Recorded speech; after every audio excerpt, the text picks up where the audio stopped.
Naghahanap ka ba ng mura pero quality na eyelash extension?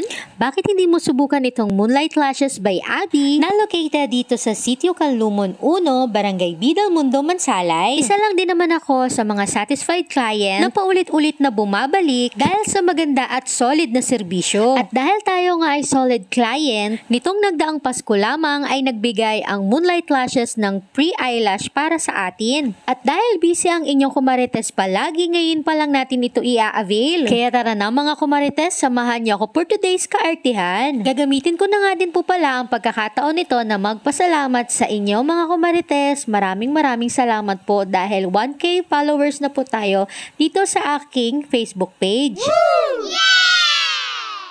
At matapos nga lang ilang minuto ng aking pagdadrive, narating ko na ang bahay ni na Abby. Wala pa nga siyang sariling studio kaya gumawa na muna siya ng mini studio dito sa kanyang kubo. Kaya tara po, pasok po tayo. Nang makapasok nga ako ay ready na nga itong si Abby na makapag-eyelash. Hindi ko alam kung excited ba siya o nagmamadali lang siya. Charot! Kasi naman nung nakita niya na nagvi-video ako, ay nagulat siya, hindi daw siya na-inform na magmi-mini vlog ako. Kaya nga yun, hindi na nga nagpatumpik-tumpik pa at sinimula na nga niya ang pag-eyelash. At syempre habang nag-eyelash ay hindi nga mawawala ang chismisan. Pinilit ko nga na wag makatulog habang ginagawa ako ng eyelash nitong ni Abby, kaya puro chismis kami hanggang sa matapos. Dahil nga sa sobrang gaan ng kamay nito ni Abby ay panigurado talagang makakatulog ka. Panigurado talagang harok ang abot. Ilalapag ko na nga din po pala dito ang rate ng kanyang mga eyelash. Pwede din nga po palang home service basta magpabook po kayo ahead of time. At eto na nga yung part na gustong gusto ko, yung tinatanggal yung mga hindi lang sa masarap sa pakiramdam, kundi dahil tapos niya na din akong pilikan. At eto na nga ang final result ng gawa ni Abby sa akin. Kaya ikaw na nanonood, kung gusto mo magpa-eyelash extension, i-follow mo na ang Facebook page ng Moonlight Lashes by Abby at magpabuka na rin.